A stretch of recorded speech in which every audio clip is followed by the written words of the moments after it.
Shalom à toutes et à tous et merci à vous de nous rejoindre tous les matins sur LMTV dans Wake Up, la matinale à la gloire de notre Seigneur et Sauveur Jésus-Christ. Nous sommes toujours ravis et dans l'allégresse à chaque fois que nous nous retrouvons avec vous. Pasteur Don Amos, shalom. Shalom. Vous allez bien? Tout va bien. Très dynamique ce matin? Oui, je suis réveillé. Gloire à Jésus. Vous êtes bien réveillé? Vous n'avez pas un peu sommeil? Non, je ne suis pas sommeil. Jean-Richard, bonjour. Bonjour Aniel et shalom à tous. Comment on va? Très bien. Aussi merci. dynamique ce matin, on se porte bien. Hein. Notre invité du jour, le docteur Memel Frédéric Armel. Shalom. Bonjour, chef frère. Vous allez bien? Très bien. Super, on est heureux de vous avoir sur notre plateau Dieu fait aujourd'hui. grâce. Gloire à Jésus-Christ. Paul Félicia, bonjour. Bonjour Aniel, shalom à tous. Comment on va? Ça va bien. Super, pas trop... un peu trop en minorité sur le Non, plateau, ça ça va, gêne ça pas. va. Hein. Tu es habitué à ça déjà. Hein. C'est la question du genre. Voilà, la question du genre, hein, mais je pense qu'elle seule, elle peut remplacer 3, 4, 5 femmes. Hein. Tu tiens le coup, hein? Merci Aniel. Jean-Richard, menu du jour avec toi dans le Saviez-vous et Culture Actu. Dans Culture Actu, on parlera cinéma, présentation de film à toute la famille en ce début de semaine. Et puis dans le Saviez-vous, on va donner quelques informations relatives à la chrétienté, ça et là. Des infos pêle-mêle. Effectivement. Paul Félicia dans le Trickbox. Dans le Trickbox, on va parler d'un sujet assez intéressant. Je sais que Aniel, tu l'aimes beaucoup, la prise de parole en public. Justement, pour nous prendre la parole, c'est prendre le pouvoir, il faut en parler. Avec le docteur Memel Frédéric Armel, on parlera de l'occupation des espaces publics, le cas de la rue. Mais dites-nous déjà, docteur, c'est quoi un espace public? Un espace public, c'est un espace d'abord qui diffère de l'espace privé. Donc l'espace qui est à la charge donc, de l'autorité. Donc voici l'espace public. Il y a plusieurs types d'espaces publics. Donc pour ce thème, nous traiterons la question de la rue, qui est un espace public. D'accord. Restez avec nous, ça sera dans l'invité du Wake Up avec notre invité du jour, géographe, enseignant-chercheur à l'université Félix Houphouët-Boigny de Cocody. Pour l'heure, il est temps d'écouter la parole du Seigneur. C'est dans Méditons ensemble.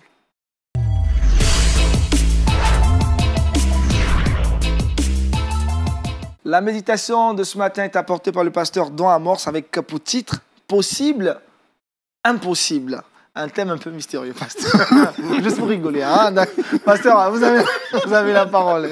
D'accord.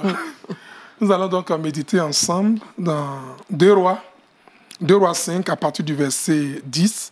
Nous allons nous arrêter au verset 16 pour voir qu'est-ce qui est possible, qu'est-ce qui est impossible. Mais avant cela, nous allons prier. Le texte sera lu par notre sœur, Paul Félicia. Paul Félicia. D'accord. Prions ensemble le Seigneur. Notre Dieu, notre Père, toi qui es le créateur de toutes choses, c'est toi qui rends les choses impossibles possibles. Prions que ce matin, tu conduises chacun de nous et que ton esprit nous oriente en sorte que nous arrivions à faire ce qui est possible et ce qui est impossible vient de toi. Nous te le demandons au nom de Jésus-Christ, notre Seigneur et notre Sauveur.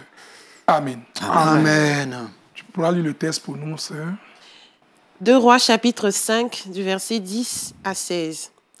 Élisée lui fit dire par un messager, « Va et lave-toi 7 fois dans le Jourdain, ta chair redeviendra saine et tu seras pur. » Naaman fut irrité et il s'en alla en disant, « Voici, je me disais, il sortira vers moi, il se présentera lui-même, il invoquera le nom de l'Éternel son Dieu, il agitera sa main sur la place et guérira le lépreux. Les fleuves de Damas, d'Abana et de Parpar ne valent-ils pas mieux que toutes les eaux d'Israël? Ne pourrais-je pas m'y laver et devenir pur? » Et il s'en retournait et partait avec fureur.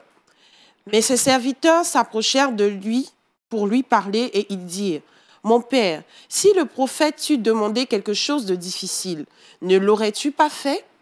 Combien plus dois-tu faire ce qu'il t'a dit? Lave-toi et tu seras pur. » Il descendit alors et se plongea 7 fois dans le Jourdain, selon la parole de l'homme de Dieu, et sa chair devint comme la chair d'un jeune enfant, et il fut pur. Naaman retourna vers l'homme de Dieu avec toute sa suite. Lorsqu'il fut arrivé, il se présenta devant lui et dit, « Voici, je reconnais qu'il n'y a point de Dieu sur toute la terre, si ce n'est en Israël. Et maintenant, accepte, je te prie, un présent de la part de ton serviteur. » Verset 16, Élisée répondit, « L'Éternel dont je suis le serviteur est vivant. Je n'accepterai pas. » Naaman le pressa d'accepter, mais il refusa. Amen. Amen. Amen. Amen. De ce texte se dégagent 3 grandes vérités que je voudrais partager avec vous. La première vérité, c'est de faire ce qui est de notre possibilité Et ce que nous ne pouvons pas faire, qui est impossible à nous, Dieu le fera. C'est pour ça que j'ai donné le thème possible. Possible, c'est ce que nous pouvons faire. Faites toujours ce que vous pouvez faire, parce que Dieu ne descendra jamais pour faire ce que vous pouvez faire. Plonger 7 fois dans l'eau, c'est impossible. C'est possible. Dieu demandait juste par la bouche d'Élisée à Naaman le Syrien de descendre 7 fois dans l'eau. On ne lui a pas demandé de dire qu'il a de l'eau de qualité dans sa région, ou dans son village, ou dans son pays. On lui dit 7 fois descendre dans l'eau du Jourdain. Ça, il est de notre ressort de faire cela. Vous voulez réussir à votre examen? Si vous n'êtes pas allé à l'école, si vous n'avez pas étudié, vous allez échouer. Parce qu'il est de votre ressort d'apprendre, de lire, d'étudier. Maintenant, de composer. L'inscription sur la liste des admis est du ressort de Dieu. Parce que là, c'est impossible à votre niveau. Vous aviez écrit, la correction, les professeurs le feront, mais l'inscription sur la liste définitive pour dire que tu es admis au BTS, au bac, au baccalauréat et à toutes sortes d'examens, c'est Dieu. C'est pourquoi Dieu dit dans Marc 9, le verset 23, ce qui est impossible aux hommes est possible à Dieu. Amen. Et ce qui est possible à l'homme est aussi possible à Dieu. Demander à Naaman de descendre dans l'eau, 7 fois, ce n'était pas la mer à boire. Bien-aimé frère, si tu es capable d'apprendre un métier, que tu ne l'apprends pas, tu n'auras jamais du travail. Si tu pries, tu jeûnes, c'est bon.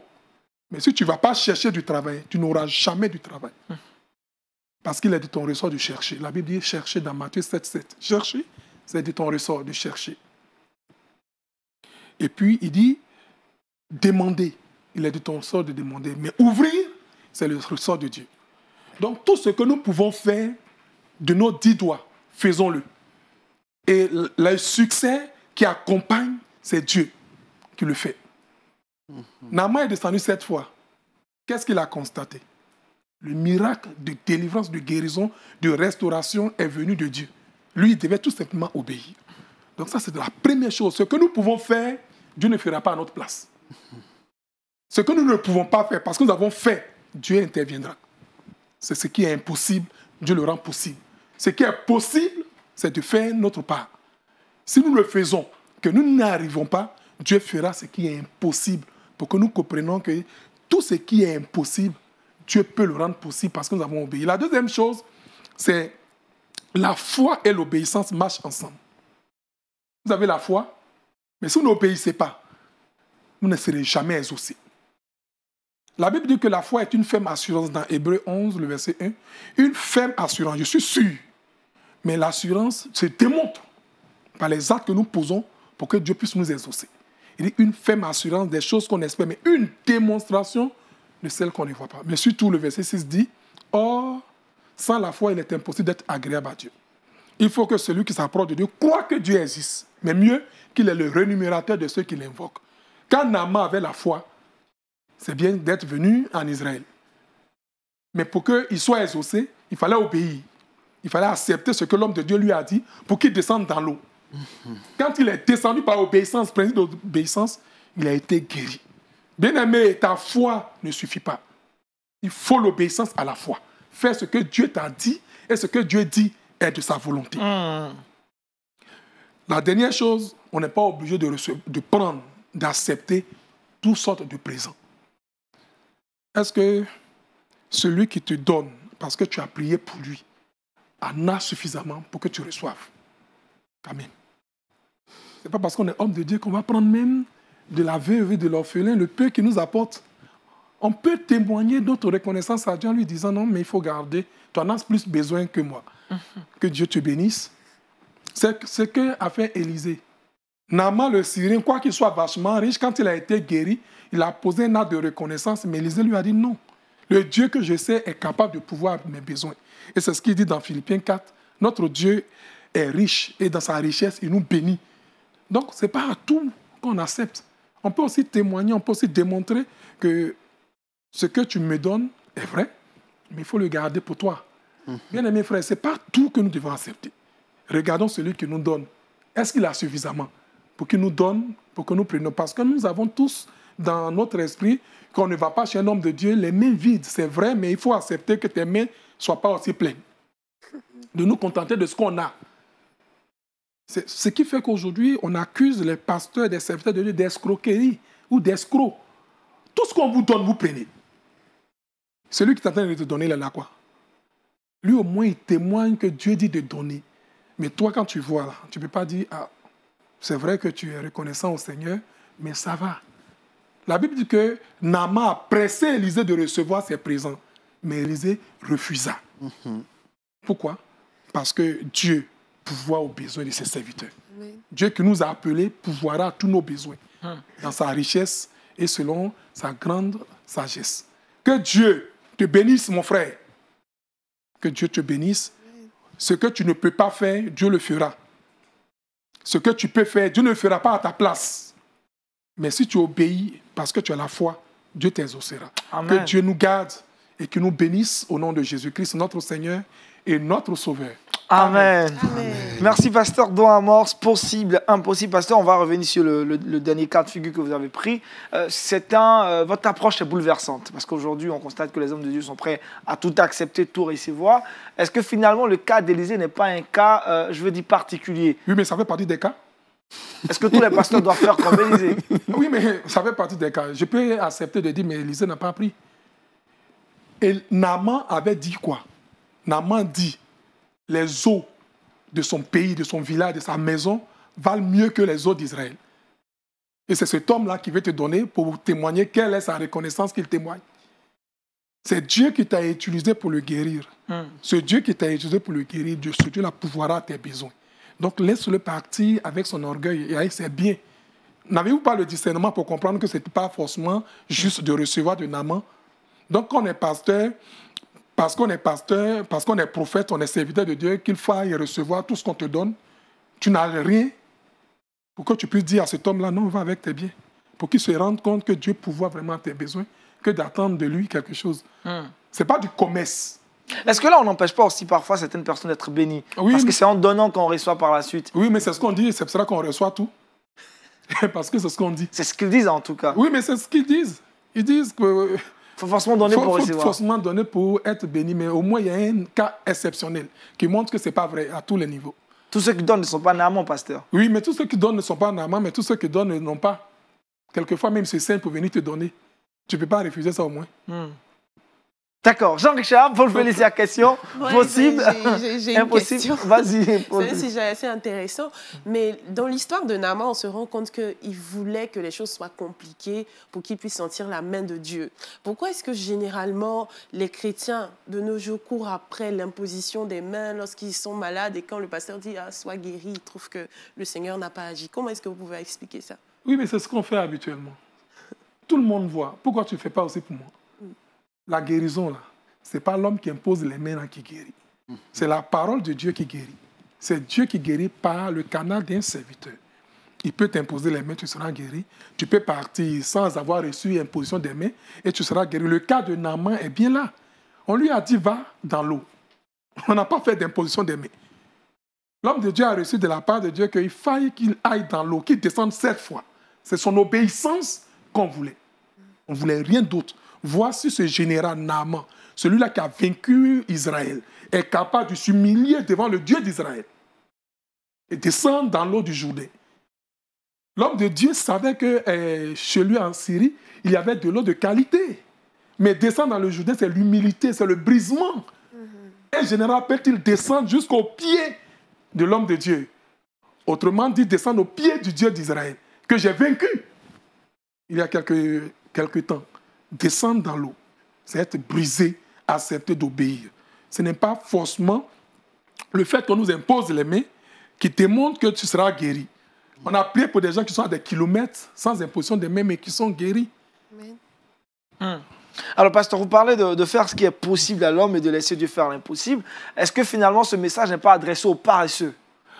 Oh, non, pas aux paresseux. Mais c'est pour plutôt réveiller la conscience des paresseux. Si tu ne veux rien faire, tu n'auras rien. Si tu ne cherches pas, tu ne trouveras pas. Si tu ne frappes pas, on n'ouvrira pas. Donc, il ne faut pas penser que ce message est adressé aux paresseux. Au contraire, ça booste la foi des paresseux pour dire, écoutez, je ne vais pas rester à 45 ans encore dans la maison de mon père et attendre de recevoir de Dieu un miracle. Si je ne cherche pas, je ne trouverai pas. Frère. Est-ce qu'il faut du discernement finalement pour savoir de faire ce qui est possible?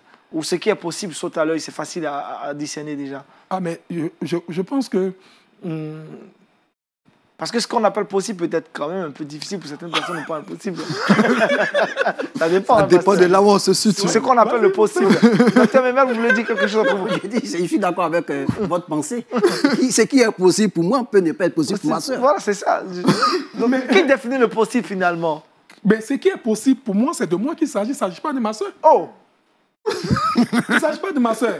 C'est moi qui suis face à la situation et ça, tu peux le faire. Apprendre tes leçons, c'est difficile. Mais tu as le dernier de la société, le 21e siècle, là, BTS, ce n'est pas un diplôme. C'est au-delà du BTS. Donc, ça veut dire qu'il faut bosser. Bosser, c'est difficile pour toi. Je t'assure qu'il y en a même qui sont à quelques jours de l'examen, mais qui sont encore dans les baquets et dans les bas. Il va réussir. Il s'attend à quel miracle? J'ai rencontré des jeunes qui sont à 2 jours de l'examen du baccalauréat, mais qui étaient en train de boire dans les bistrots. Ils m'ont appelé, pasteur, on voulait vous rencontrer. Il a dit, mais tu passes le bac? Il dit, oui. Puis tu pues de l'alcool. Il dit, priez pour moi. Non, moi, c'est bien ma fonction de prier. Mais si tu ne te ressaisis pas avant, tu ne vas pas avoir le bac. Et demain, c'est ceux-là qui vont dire que les autres sont sorciers. Les autres sont méchants. Nous sommes tous allés à l'école. Je disais ça à mes frères, que le père, notre papa, nous a mis tous à l'école. Hein. C'est comme le top départ, tous. Si tu n'as pas réussi, il ne faut pas en vouloir à ton frère. C'est parce que tu n'as pas étudié, tu n'as pas écouté ce que le maître ou le professeur te disait. Ça, c'est possible au moins. Tu es en classe, tu bavardes. Tu as ton portable, tu joues. Tu es scotché à la télévision. 24 heures, tu zappes toutes les chaînes. Le résultat, c'est d'échouer. Le résultat, tu vas échouer. Mais quelqu'un qui est concentré sur ce qu'il veut, qui lit la Bible, qui va chercher, il va trouver. Il va travailler. Parce que parfois aussi, certaines personnes ne cherchent pas à faire ce qui est impossible. C'est du ressort de Dieu. Il faut laisser l'impossible à Dieu. Parce que quand tu veux faire ce qui est impossible, je suis convaincu que tu risques quelquefois de mystifier les choses. Il faut laisser Dieu faire l'impossible. Les délivrances, les guérisons, les miracles, c'est du ressort de Dieu. Nous, c'est de prier. Je prie pour toi. Je crois que Dieu peut faire. Dieu le fera. S'il n'a pas fait, c'est parce qu'il n'a pas voulu faire, mais parce que sa souveraineté est au-dessus de ma souveraineté. Faites ce qui est possible, Dieu fera l'impossible, parce que vous allez prier pour bénir cette journée. En tout cas, c'est un message qui booste notre foi. Vous l'avez clairement dit, pas seulement adressé aux paresseux, mais à tout le monde, pour nous emmener à faire ce qui est possible. Dieu fera l'impossible. Priez pour que Dieu nous aide à être ainsi. Prions. Je te rends grâce, Dieu juste, Dieu fidèle. Toi qui aimes, et tu nous as démontré ton amour en donnant Jésus, l'unique Fils, pour que notre foi ne faillisse point. Seigneur, tu nous invites ce matin à prendre conscience que ce que nous pouvons faire, de le faire. Et ce que nous ne pouvons pas, tu le feras pour nous. Tu nous aideras. Le cas de Naaman est pour moi un exemple à suivre. Quand l'homme de Dieu lui dit « Descends dans l'eau », 7 fois, il fallait tout simplement obéir à Dieu. Et quand Naaman a obéi, Dieu l'a guéri. Seigneur, guéris mon frère, guéris ma soeur, guéris quelqu'un, ouvre une porte pour celui qui est en train de chercher. Démontre-lui que parce qu'il a fait ce qu'il pouvait faire, toi, tu as exaucé sa prière. Que le Dieu de grâce et de miséricorde, le Dieu de bonté vous accompagne tout le long de cette journée. Au nom de Jésus-Christ, notre Seigneur et notre Sauveur. Amen. Amen. Merci, pasteur Don Amos. Nous ouvrons la page culture de cette émission avec Jean-Richard dans Culture Actu.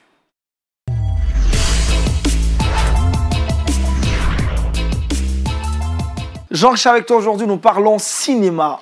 Effectivement, merci Aniel. Aujourd'hui, j'ai décidé de présenter 3 films à toutes les personnes qui nous regardent. On sait que c'est le déconfinement dans certaines régions du monde, mais n'empêche que nous limitons toujours nos déplacements à raison de la COVID-19. Et puis, c'est les vacances pour certains de nos enfants. Pourquoi ne pas passer du bon temps avec eux? À cet effet, je suis venu avec quelques films pour les proposer à toutes les personnes, à toutes les familles qui nous regardent ce matin. Le premier film que je présente aujourd'hui est inspiré de la Bible. On sait que la Bible est c'est un foisonnement qui inspire bon nombre de producteurs de films. La plupart des personnages sont ressortis notamment pour des productions cinématographiques. Et le film que je propose a pour titre Jacob. Jacob, on connaît plus ou moins tous Jacob. Eh bien, ce film est sorti le 4 décembre 1994. Ce qui est assez remarquable dans la réalisation de ce film, c'est que c'est une coproduction internationale entre les États-Unis, l'Allemagne, l'Italie, réalisée par un homme, Peter Hall, qui a bénéficié de l'apport, de l'appui de plusieurs personnes pour la réalisation de ce film. Je l'ai dit, ce film retrace une belle histoire inspirée de l'Ancien Testament. C'est les différentes étapes de la vie de Jacob notamment. Jacob, soit dit en passant, frère d'Ésaü, fils d'Isaac, petit-fils d'Abraham, les différentes étapes de sa vie, la tromperie, avec son mariage avec Léa en lieu et place de Rachel, sa vie chez Laban, les difficultés. Enfin bref, c'est un film que je vous invite à regarder, sorti en 1994, mais qui je pense est aujourd'hui d'actualité. La version DVD, la version française est disponible depuis 2018. C'est un film que vous retrouvez assez facilement sur quelques plateformes. Vous pouvez le télécharger puisque tombé au domaine public et le regarder notamment en famille. Je l'ai dit, on est en période de vacances pour certains de nos enfants. Eh bien, à cet effet, je propose 2 dessins animés pour toutes les familles qui nous regardent. Premier dessin animé, c'est La Tour de Babel. Tour de Babel, belle histoire qu'on retrouve dans Genèse 11, versets 1 à 9. C'est vrai qu'on parle de désobéissance, d'orgueil, de péché. Et la deuxième histoire, c'est Samson et les Philistins. Eh bien, ces 2 histoires peuvent servir de cadre d'échange, de passerelle d'échange entre nous et nos enfants pour évoquer ces histoires qui tirent leur essence de la Bible. La Tour de Babel, Samson et les Philistins. Voici donc les 3 films que je tiens à présenter aujourd'hui. Premier film, Jacob, sorti en 1994. Qui retrace la vie de Jacob, et puis La Tour de Babel, dessin animé pour les tout petits, et puis le dernier dessin animé, c'est Samson et les Philistins. Question de vous permettre de les retrouver assez facilement, je vous propose les bonnes annonces. Regardons ensemble.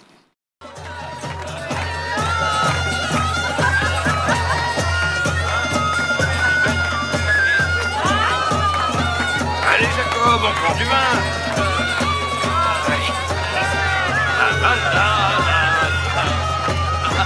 Tiens, Jacob. Allez, bois encore un verre.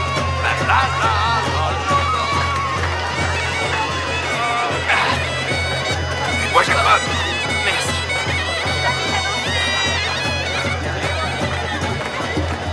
Venez-la dans la maison. N'enlevez pas le voile de la mariée. Allez. Non, non, non, non, non, non, non, non, non. Du vin. Encore un peu de vin. Un tout petit peu seulement. Je veux pas trop boire. Allez,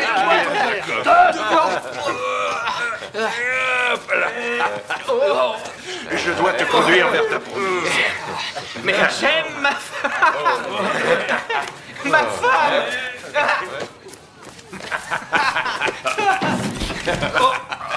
Puissent les dieux vous donner beaucoup de fils.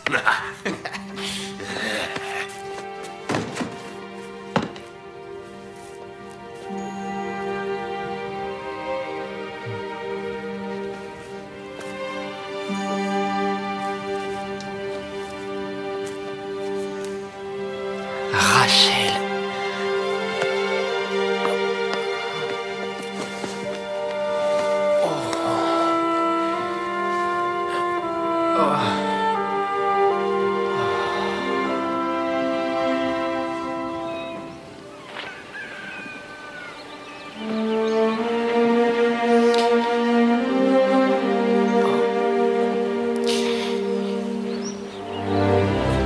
Reste. Jacob, tu m'as connu durant cette nuit. Tu ne te rappelles pas?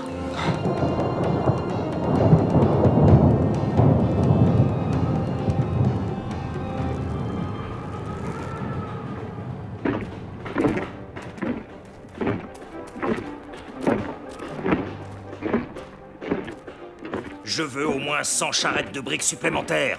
J'en veux 200 par semaine. Tu m'entends? 1000 par mois. Mais Seigneur, je ne peux pas fabriquer autant de briques en si peu de temps. As-tu idée de la quantité d'esclaves qui travaillent sur ce chantier du matin au soir? J'en ai plus de 5000 et il me faut 2 fois plus de briques que tu ne m'en fournis. 2 fois plus! Je n'aurai jamais la capacité de fabriquer 1000 charrettes de briques par mois.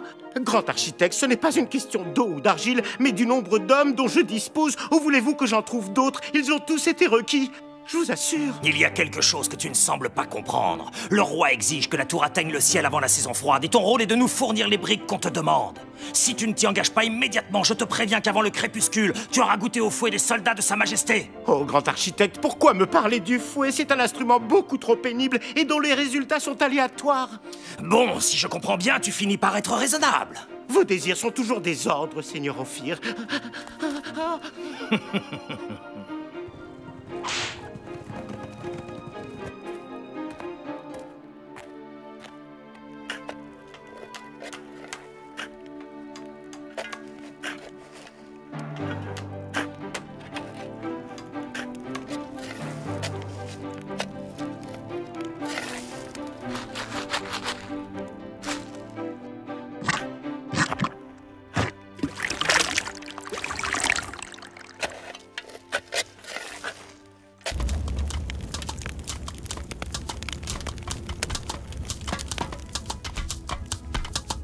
Allez, file, vieillard, tu dois travailler plus vite que ça. Ya!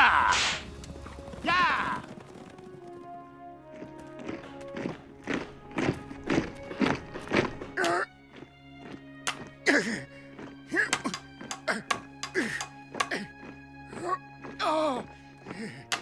Seigneur, cette pierre rouge est difficile à sculpter. Cesse de te plaindre, vieil homme. Tais-toi et travaille. Je veux que cette statue soit terminée le plus rapidement possible.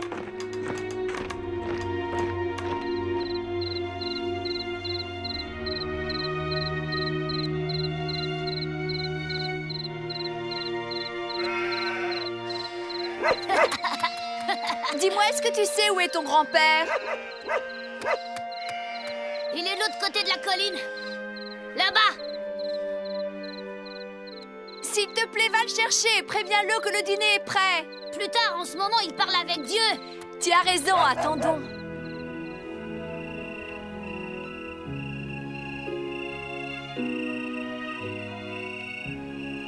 On va devenir... Samson, il faut que tu viennes avec nous. Nous sommes obligés de te livrer aux Philistins, sinon ils vont tous nous massacrer. Samson tendit les mains et se laissa attacher sans résistance. Il fut lié par plus de 20 cordes et traîné comme s'il était une bête sauvage. Les Hébreux l'emmenèrent devant la ville et le livrèrent aux Philistins afin qu'il soit châtié pour son crime. On va t'arracher les yeux et te brûler sur un bûcher. Mais alors qu'il était encerclé par les Philistins, Samson fit la démonstration de son incroyable force. S'étant libéré des cordes simplement en bombant le torse, il affronta les Philistins à main nue. Puis, avisant une mâchoire d'âne, il en fit une arme redoutable avec laquelle il combattit les épées des Philistins, qu'il mit tous en déroute. Il n'en resta pas un.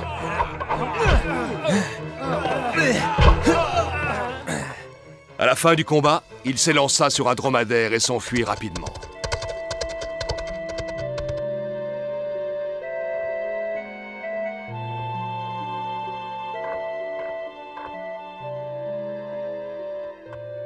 Samson devint un héros aux yeux du peuple d'Israël. Car qui d'autre pouvait vaincre les Philistins à lui seul? Samson devint une légende parmi les habitants des villes et des villages d'Israël. Samson est un vrai héros, il a vaincu les Philistins à lui tout seul. Sa popularité ne connaissait plus de bornes. Samson fut juge en Israël pendant plus de 20 ans. Le peuple se tournait vers lui quand il avait besoin de sécurité et de justice. Et pendant plus de 20 ans, personne ne fut jamais capable de le vaincre. Après de nombreux périples, Samson finit par arriver dans la ville de Gaza. Mais les Philistins l'attendaient pour se venger, et cette nuit-là, ils refermèrent les portes de la ville afin de le capturer. Aux environs de minuit, Samson voulut repartir et il arriva devant les portes. Il comprit aussitôt qu'il était tombé dans un piège. À la seule force de ses bras, il défonça le battant de la porte.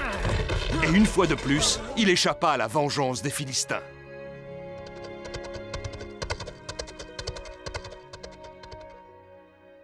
Merci Jean-Richard pour ces différentes bandes annonces. Autre chose à savoir sur ces films?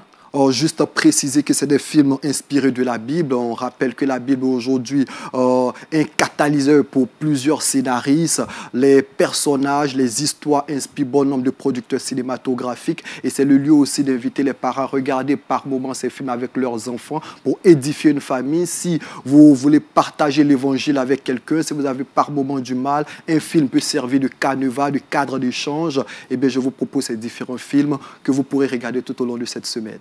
Super. Pasteur, à propos, le cinéma qui s'intéresse aux histoires bibliques, des faits bibliques qui sont aujourd'hui transposés au cinéma, un mot là-dessus? Oui, c'est à encourager. Aujourd'hui, on n'aime pas lire. Souvent, on peut regarder et puis comprendre. C'est un moyen, et je pense, un moyen efficace d'évangélisation. Et pour moi, je trouve que il faut encourager même l'Église et des frères qui sont appelés à ce type de ministère-là de le développer. Faire connaître l'histoire de Jacob en regardant la télévision, ça t'inspire, tu peux même mieux prêcher parce que tu as vu l'histoire. Tu as regardé l'histoire. Donc pour moi, je trouve que c'est acceptable et même encouragé. Acceptable, encourageant. Jean-Richard, rien à dire là encore ou Non, pas véritablement, juste rappeler les titres. Jacob et deuxième film, La Tour de Babel pour nos tout petits, puis Samson et les Philistins.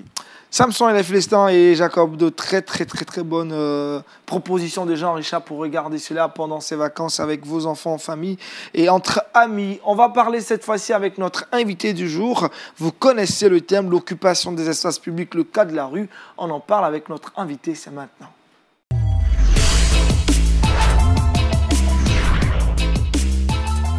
Notre invité du jour est enseignant-chercheur à l'université Félix Houphouët-Boigny d'Abidjan Cocody. Il est géographe, docteur Memel Frédéric Armel. Il est un nom sans pareil pour rester dans les L, dans de rime aussi. Alors avec vous, nous parlons des espaces publics, le cas de la rue. Ok, nous sommes face à un défi aujourd'hui, c'est que nos capitales, nos espaces, nos villes sont aujourd'hui l'objet d'une appropriation. On parlerait d'une colonisation des espaces passants. Les espaces passants, c'est ce qu'on appelle les rues. Et ce que nous constatons, c'est que plusieurs facteurs aujourd'hui contribuent à l'occupation de ces rues-là. Parmi ces facteurs, nous pouvons citer la croissance démographique. La croissance démographique, lorsqu'elle n'est pas maîtrisée, amène un tas de problèmes, comme la paupérisation, la multiplication ou la prépondérance de ce qu'on peut appeler les activités informelles. Et donc, avec l'urbanisation galopante, on va voir que les populations vont essayer de s'approprier ces espaces passants.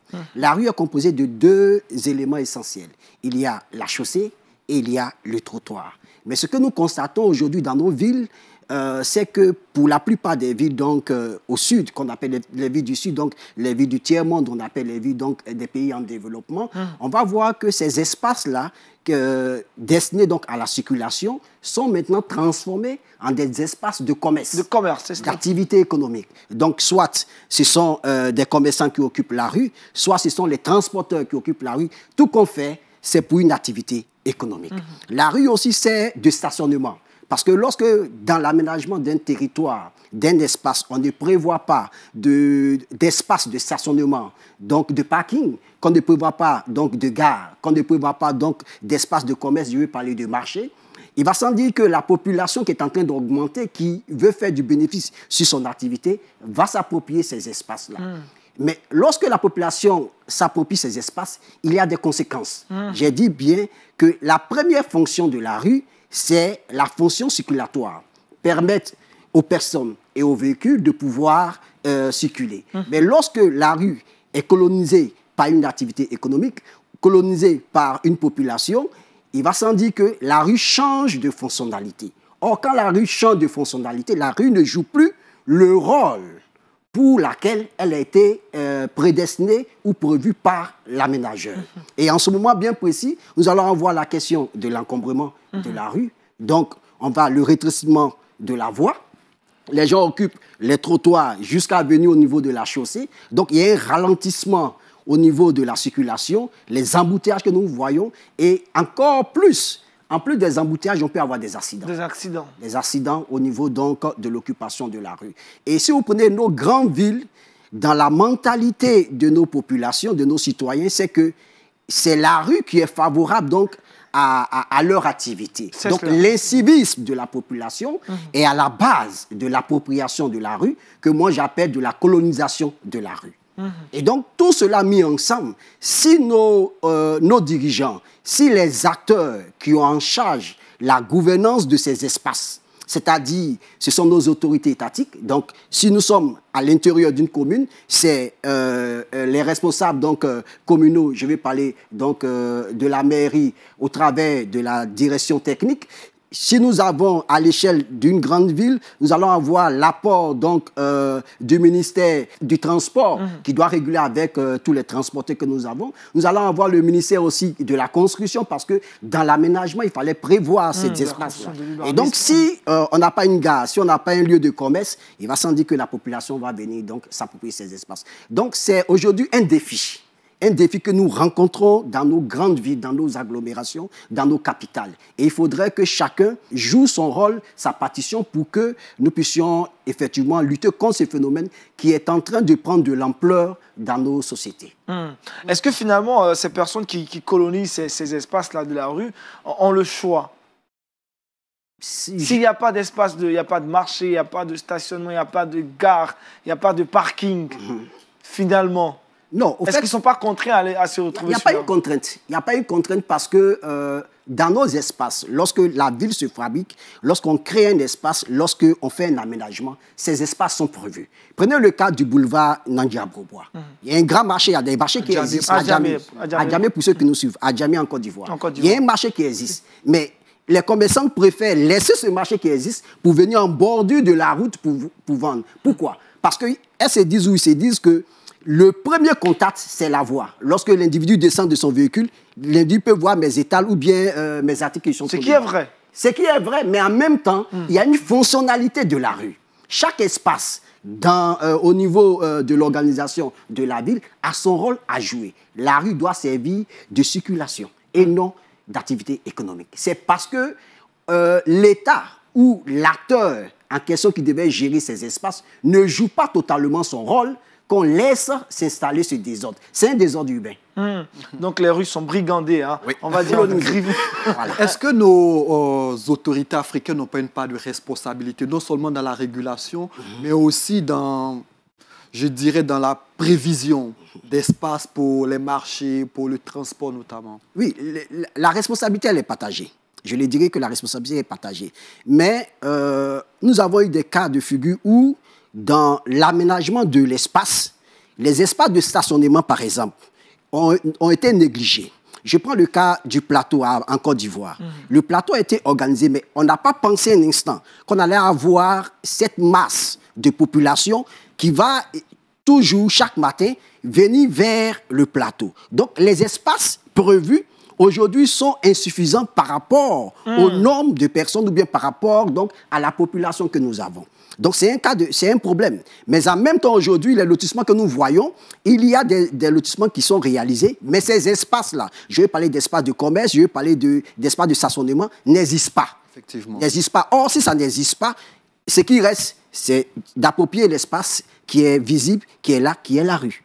C'est-à-dire qu'on n'a pas encore tiré les leçons de la situation actuelle? Pas du tout. Pas du tout. Mais je dis que, bien vrai que ce phénomène existe, mais ça y va de la responsabilité aussi de la population. Si la population prend conscience que cet espace n'est pas destiné à un commerce ou n'est pas destiné à un stationnement, automatiquement, la population ne va pas se retrouver dans la rue.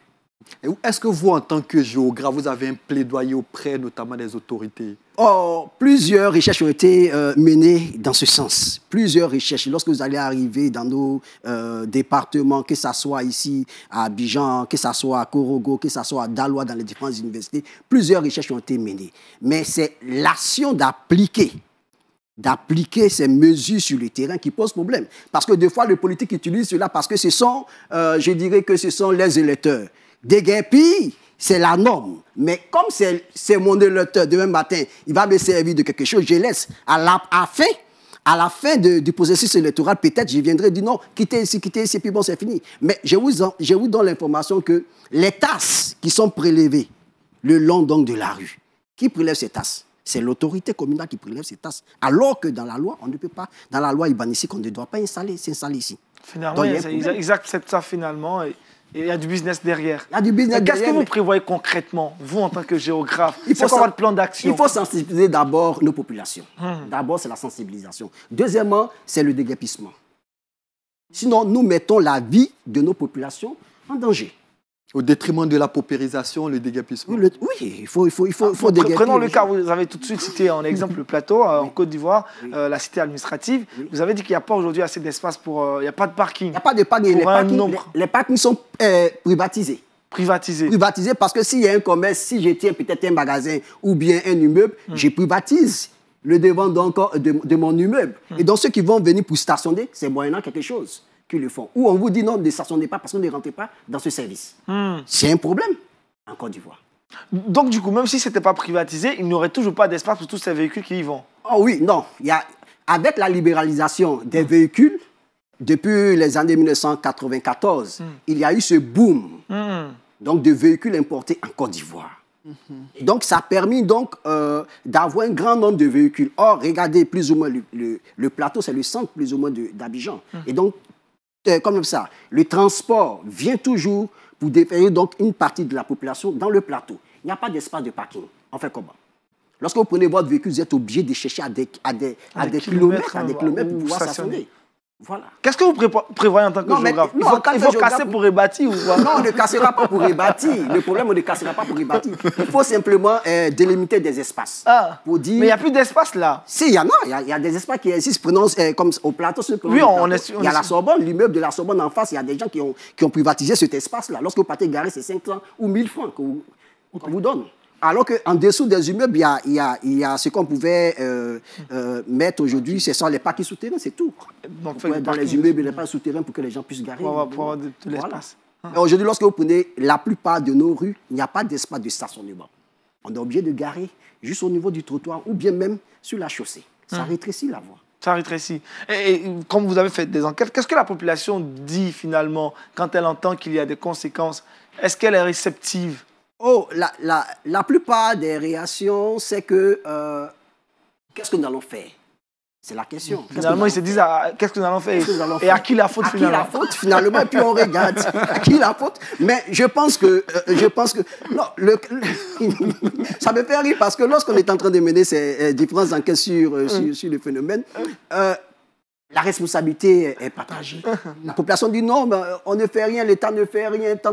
Donc, on est obligé de venir, c'est là qu'on trouve notre gagne-pain. Mais il y a un problème.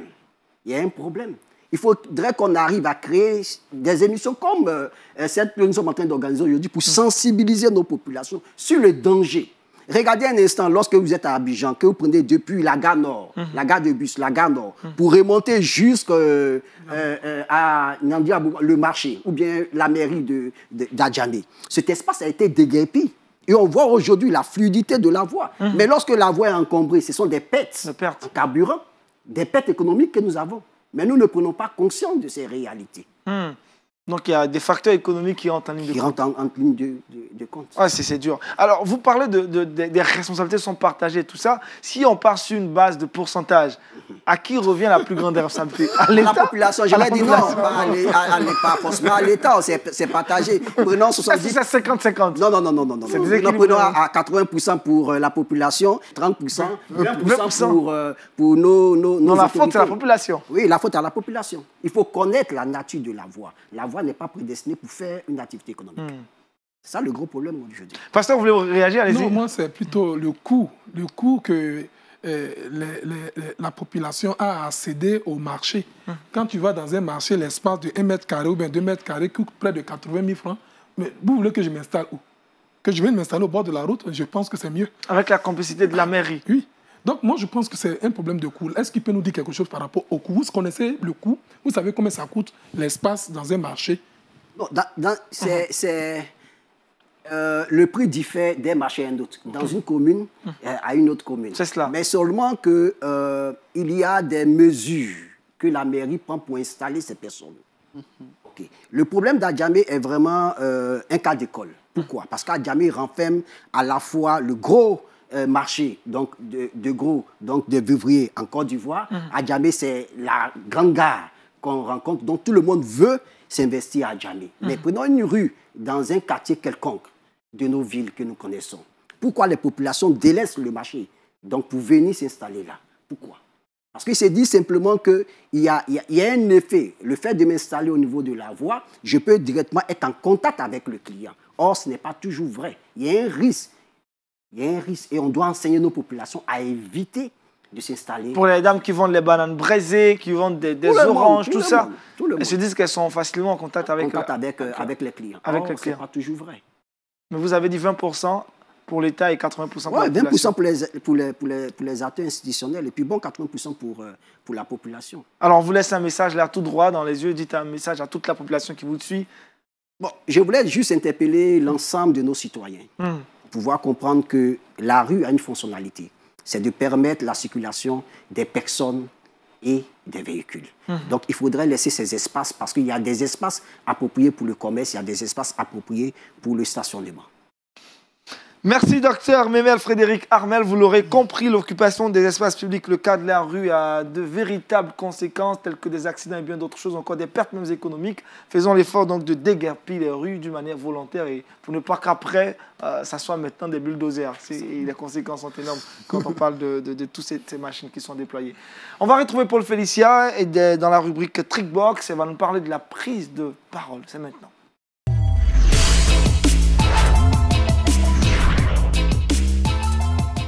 Paul Félicia, tout le monde parle sur ce plateau. Ah oui, hein. On prend la parole. Vous l'avez bien remarqué, depuis le début de cette émission, tout le monde prend la parole. Et ça nous sert à véhiculer des messages, ça nous sert à sensibiliser. On voit aujourd'hui combien de fois la prise de parole est importante. Je sais que Aniel Konan est vraiment un féru de ce thème-là. Il apprécie beaucoup Jean-Richard Akès. On offre, il nous parle toujours de la prise de parole. Prendre la parole, c'est prendre le pouvoir. Donc, je vais porter ta casquette aujourd'hui. Vas-y. Je vais te poser la question de savoir pourquoi est-ce que c'est tellement important, la prise de parole. Non, tout de suite, je vais répondre en disant que la prise de parole est importante. Pourquoi? Parce qu'en réalité, on ne peut pas faire quelque chose sans parler. Aucun leader qui n'existe qui soit silencieux. Et parler en public, c'est la deuxième peur la plus grande au monde, qu'on appelle glossophobie. La première peur, c'est celle de mourir. Mais il se trouve que la deuxième peur est à cause de la première cause, je veux dire, qui cause aussi certaines morts. Parler en public, c'est prendre le pouvoir, c'est transmettre ses idées et c'est aussi partager ses convictions. Merci beaucoup de m'avoir aidé dans ma chronique, déjà. Ça me facilite la tâche. Donc, on l'a compris, aujourd'hui, beaucoup de personnes ont peur de pouvoir s'exprimer en public. Les gens ont tellement de trésors à l'intérieur d'eux, mais cette prise de parole-là les tétanise. Aujourd'hui, je vais parler du regard et de la posture. Ça, c'est dans le langage corporel.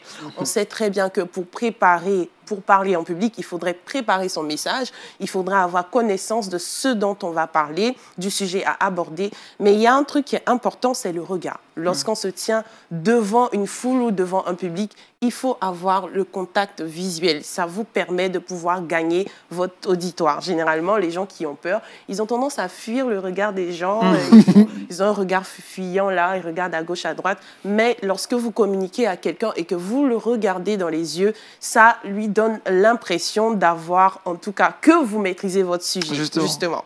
Voilà, Aniel Akès, expert en la matière.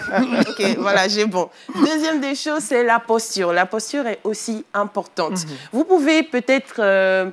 ici, on est chrétien, on dit la vérité. Mais pour des personnes qui mentent, généralement, leur posture, sinon leur langage corporel peut les trahir. C'est très important de pouvoir être à l'aise lorsqu'on communique avec des personnes. Ça nous permet de pouvoir véhiculer effectivement un bon message. Donc, lorsque vous êtes devant votre auditoire, faites-les bien face. Parlez à votre auditoire. Soyez détendu, que vos épaules soient vraiment détendues lorsque vous vous exprimez. C'est très important d'être à l'aise et de surveiller sa posture lorsque vous communiquez avec les autres. Voilà, tout simplement. Mais est-ce que nous, on a bien fait? Justement, bon, ok. Elle va nous noter. Elle va noter. On a 10/10. Voilà. Bravo. Parfait. Merci Paul Félicia. Jean-Richard, avec lui dans la dernière rubrique de cette émission. Le saviez-vous, c'est maintenant.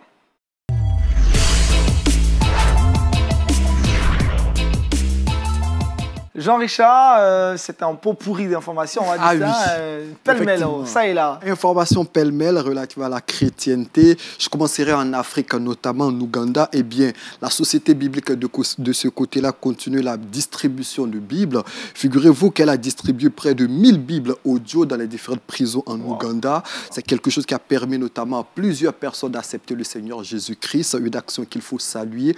Continuer notamment à prier pour ces différentes sociétés bibliques à travers le monde et leurs différentes actions. Arrêtons-nous du côté de la France, où la Fédération nationale des associations familiales protestantes, en abrégé AFP, en collaboration avec une structure qu'on appelle Empreinte Formation, a décidé bien évidemment de former des couples sur les questions de violence conjugale, sur le vivre ensemble. Il faut rappeler que selon les derniers chiffres du ministère de l'Intérieur, il y a près de 500 000 cas de violence familiale et près de 68% des femmes sont victimes.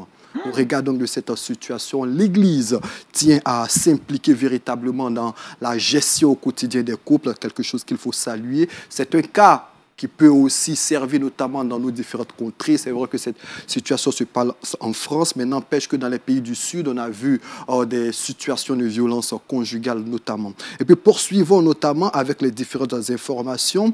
Figurez-vous qu'en Grande-Bretagne, 66% des jeunes chrétiens abandonnent la foi à l'entrée de l'université. On avait donné cette étude pour les États-Unis où près de 60% des jeunes abandonnent leur foi chrétienne à l'entrée de l'université. Figurez-vous qu'en Grande-Bretagne, c'est plus de 66% des jeunes qui abandonnent leur attachement à Jésus-Christ à l'entrée des différentes universités.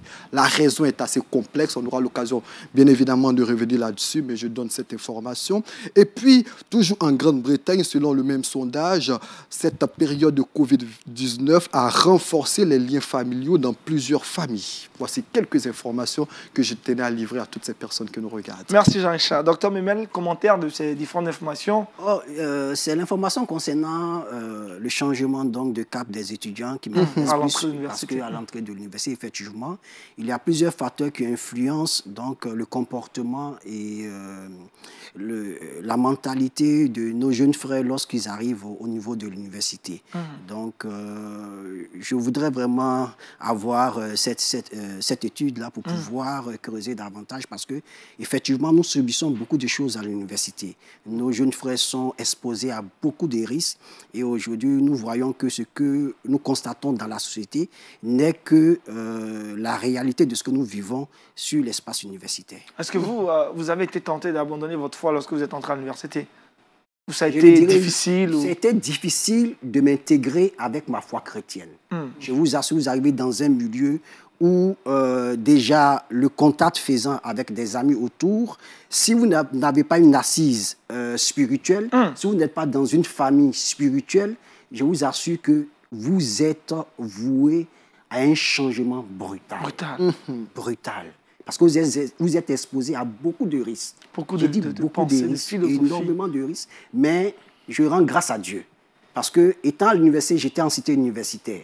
Mais je rends grâce à Dieu parce que pour tout le parcours que j'ai eu à faire, je suis resté en train de me questionner et de chercher encore à pouvoir augmenter ma foi. Mais ce qui m'a plus sauvé, c'est parce que j'ai milité dans une association chrétienne. La Sepsi.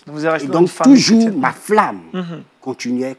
Mais ce n'est pas évident pour les autres. Pour les autres. Ce n'est pas évident. J'ai vu des frères avec qui j'étais au lycée, une fois à l'université, qui ont carrément dévié.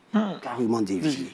C'est pourquoi je m'inscris dans le message donc, du pasteur. Ça vient à point nommé pour dire, nous devons faire ce pourquoi Dieu nous a appelés. C'est cela.